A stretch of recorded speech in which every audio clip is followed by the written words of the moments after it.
Setelah gagal dalam percobaan pertamanya, Jinwo akhirnya berhasil memanggil jiwa kemis.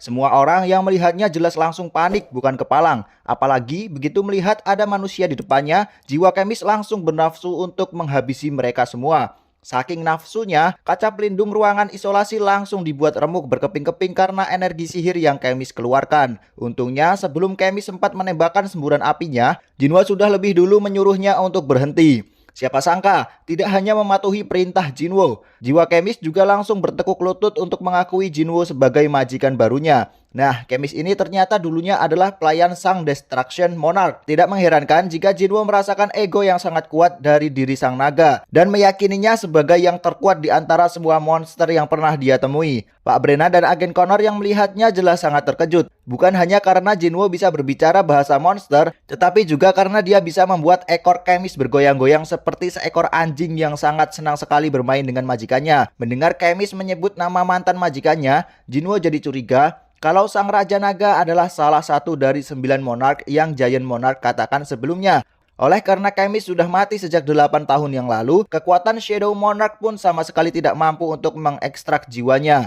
Jiwa Kemis yang sudah berhasil Jinwo panggil pun langsung berpamitan setelah pertemuan yang sangat singkat itu. Meski sangat singkat, Kemis mengaku iri dengan para monster yang bisa mengabdikan dirinya kepada Jinwo. Lalu, sebelum menghilang sepenuhnya, Kemis memberitahu Jinwo kalau di dunia ini ada 4 orang yang meminjam kekuatan Rulers. Dan Jinwo harus berhati-hati dengan mereka. Setelah resmi gagal menjadikan jiwa Kemis sebagai pengikutnya, Jinwo meminta maaf atas semua kerusakan yang dia timbulkan dan berjanji akan menanggung semua ongkos perbaikannya. Pak Brenna dan Agen Adam cuma bisa saling berpandangan ketika Jinwo yang gregetan menghancurkan sekalian pintu ruangan dengan sekali pukulnya. Setelah itu, Agen Adam mengantar pulang Jinwo ke hotel tempatnya menginap. Di mana di sana dia bertemu dengan Agen Jinchul yang sepertinya sedang kebingungan mencari di mana Yu Jinho. Kata Agen Jinchul, Jinho pergi setelah menerima telepon dari Jinwo yang menyuruhnya untuk menunggu di gedung Biro Hunter Amerika.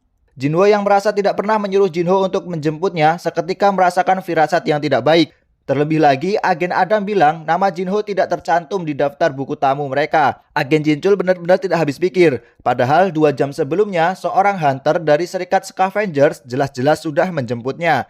Mendengar hal itu, Agen Adam langsung menghubungi pihak Scavengers karena mereka memiliki hubungan yang baik dengan Federasi. Laura yang menerima telepon dari Agen Adam seketika langsung curiga kalau itu pasti ulahnya Huang Dongso. Namun, agar tidak mencurigakan, dia bilang nanti mereka akan menghubunginya lagi. Saat Agen Adam menutup teleponnya, Jinwo sudah tidak ada lagi di dekatnya. Jinwo yang memutuskan untuk mencarinya sendiri langsung menyebar pasukan bayangannya ke segala penjuru kota. Karena Jinwo lupa menaruh kembali tentara bayangannya di tubuh Jinho setelah kejadian di rumah sakit. Di tempat lain, begitu mendapatkan kabar tersebut, Thomas Andre yang sedang ada urusan langsung memerintahkan semua anak buahnya untuk menemukan Huang Dongso secepatnya sebelum keduluan Sung Jinwo. Sementara, Huang Dongso sendiri terlihat sudah menjotosi Jinho di suatu tempat. Dengan berdiri di atap sebuah gedung pencakar langit, Jinwo memperhatikan dengan seksama setiap experience yang dirasakan oleh prajurit bayangannya yang dia sebar. Karena belum ketemu juga, Jinwo sempat menduga kalau Jinho mungkin sudah dibawa keluar kota. Tapi, sebagai pemegang lisensi Hunter Rank D, Jinwo yakin Jinho pasti akan melawan jika ada yang mencurigakan. Namun karena satu-satunya petunjuk yang dia miliki hanyalah si pelaku merupakan anggota Serikat Scavengers, Jinwo langsung yakin kalau otak udang di baliknya adalah Huang Dongso yang ingin membalas dendam atas kematian kakaknya. Merasa bersalah atas apa yang terjadi pada Jinho, kali ini Jinwo benar-benar terlihat sangat marah. Sementara itu di kantornya, Thomas Andre masih belum mendapatkan info juga terkait posisi Huang Dongso. Sebagai sesama Hunter Rank S, Thomas yakin Huang Dongso pasti tahu betul kalau Jinwo bukanlah tandingannya. Namun karena dia masih nekat bikin gara-gara, Thomas yakin satu-satunya alasannya adalah Dongso percaya kalau Thomas pasti akan ikut turun tangan membantunya. Thomas kemudian menghubungi Laura untuk menanyakan perkembangannya. Ada 3 lokasi yang sering dikunjungi oleh Huang Dongso dalam 1 bulan terakhir. Begitu mendapatkan info dari Laura, Thomas langsung menggerakkan seluruh anggota serikatnya untuk mencari di ketiga lokasi tersebut. Laura bilang, Biro Federasi Hunter mau membantunya melacak Huang Dongso karena dia bilang kepada mereka jika Huang Dongso tidak segera ditemukan, mungkin akan terjadi bentrok antara Thomas Andre versus Sung Jinwo. Gara-gara omongannya Laura itulah seluruh karyawan di federasi jadi heboh. Apalagi begitu mendengar kabar kalau seluruh jadwal raid Serikat Scavengers tiba-tiba dibatalkan dan seluruh hunternya bergerak menuju ke suatu tempat. Nah, di suatu pabrik kosong, Hwang Dongso dan dua rekannya terlihat sudah membuat Jinho babak belur. Namun Dongso masih belum puas karena Jinho belum mengatakan apa yang dia ingin dengar. Dongso sendiri sudah menyiapkan seorang healer sakti yang siap untuk mengobati Jinho setiap kondisinya mulai memburuk. Sehingga dia bisa sangat puas menyiksa Jinho. Sampai dia bilang kalau Jinho lah yang menghabisi kakaknya. Namun siapa sangka, meski sudah bercucuran darah, Jinho tetap nekat mengacungkan jari tengahnya ke mukanya Dongso. Hwang Dongso jelas makin brutal menyiksanya. Sampai-sampai kedua rekannya takut kalau Jinho bakalan terbunuh. Saat Hwang Dongso mulai menunjukkan sisi psikopatnya, sesosok bayangan muncul. Karena yang muncul adalah seekor orc, Hwang Dongso sempat menduga kalau ada dungeon break yang terjadi di dekat sana. Dongso yang merasa tidak punya waktu untuk bermain-main, langsung maju untuk menghajar si orc itu dengan tangannya sendiri. Tanpa dia tahu kalau orc itu adalah salah satu prajurit bayangannya Jinwo. Sementara di Korea, ibu dan adiknya Jinwo terlihat mulai khawatir dengan kondisi Jinwo saat ini. Dalam hati Beru bilang, mana mungkin ada orang yang cukup kuat untuk membuat rajanya itu celaka. Lalu saat siaran di TV menampilkan mukanya Jinwo, Beru tiba-tiba merasakan amarahnya Jinwo yang bikin bulu kuduknya merinding. Kondisi yang sama juga terjadi kepada bayangannya Jinwo yang lain, termasuk yang menempel di tubuh ketua Serikat Knight. Nah, balik lagi ke Amerika. Karena tidak sabar dengan kecepatan mobil yang dikendarainya, Thomas Andre memutuskan untuk keluar paksa dari mobil dan memilih berlari menuju ke lokasi itu. Sementara di sana, Hwang Dongso terlihat sudah merasakan bau gementahnya Jinwo yang bertukar posisi dengan si orc yang tadi. Begitu sampai di lokasi, Jinwo langsung memberikan ramuan penyembuh kepada Jinho. Namun karena kondisinya sudah babak belur, ramuannya itu tidak ngefek sama sekali. Sambil menahan amarah, Jinwo bilang jika salah satu dari kedua antek Hwang Dongso ada yang seorang healer, cepat sembuhkanlah Jinho. Namun karena malah kebanyakan bacot, Jinwo langsung menempeleng salah satunya sampai tepar. Satu lagi langsung ikut dibikin tepar karena dia bilang dia bukan seorang healer. Setelahnya giliran Hwang Dongso yang dia hajar habis gara-gara terus memaksa Jinwo untuk mengaku kalau dialah yang telah menghabisi kakaknya.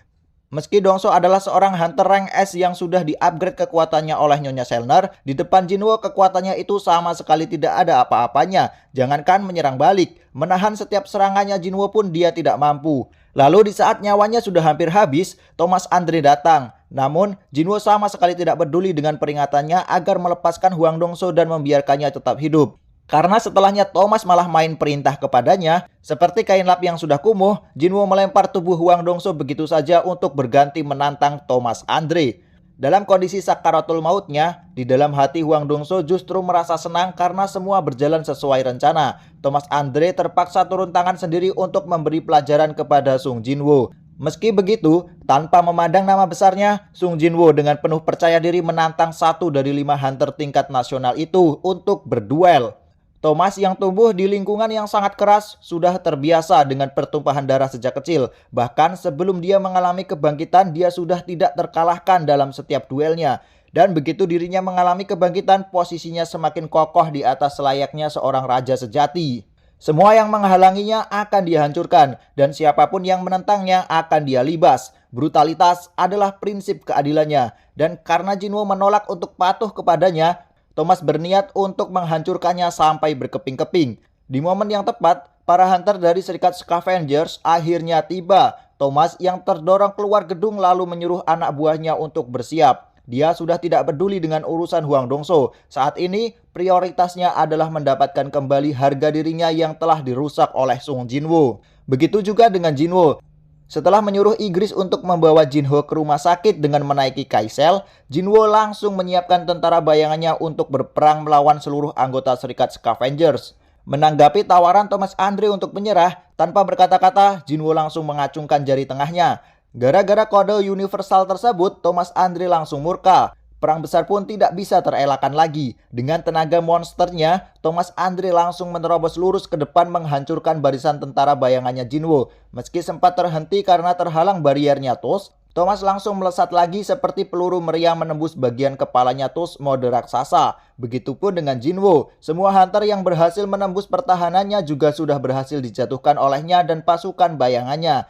Nah, Saat Thomas melesat lurus ke arah Jinwoo, Iron mencoba menghadangnya. Namun, dia langsung habis dikepret Thomas dengan satu tangannya. Tidak mau menyia-nyiakan kesempatan, Jinwoo langsung membacok bagian perut Thomas menggunakan golok andalannya. Namun bacokannya itu ternyata tidak mempan sama sekali. Malahan setelahnya Jinwoo yang dikepret terbang oleh Thomas. Begitu tubuh Jinwoo melayang di udara, Thomas langsung menggunakan skill telekinesis untuk menangkapnya. Jinwoo yang sempat kaget mengetahui Thomas bisa menggunakan skill itu, kemudian membalasnya dengan menggunakan Dominator Touch-nya. Hal itu membuat Thomas tidak bisa menggerakkan tubuhnya lagi. Thomas jelas bingung apa yang sebenarnya Jinwoo rencanakan. Di saat dirinya menarik tubuh Jinwoo untuk mendekat, Jinwoo malah menggunakan daya tariknya itu untuk menyerang balik. Dan boom! Satu bogem mantap dari Jinwoo mendarat mulus di kepala Thomas hingga membuatnya terlempar cukup jauh ke belakang. Thomas jelas tidak menyangka satu pukulannya Jinwoo itu bisa membuatnya berdarah meski hanya sedikit. Kemudian di saat Thomas masih belum siap menyerang balik, Jinwoo sudah datang lagi memberi pukulan bertubi-tubi yang membuat Thomas semakin murka,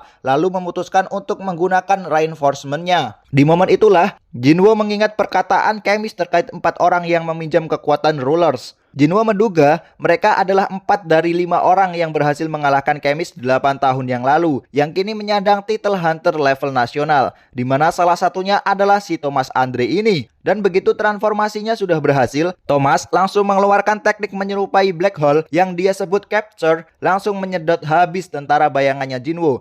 Jika saja telat menggunakan skill Commander's Authority, Jinwoo yakin dirinya pasti juga akan ikut terhisap. Selanjutnya, puncak dari duel maut ini pun akan segera dimulai.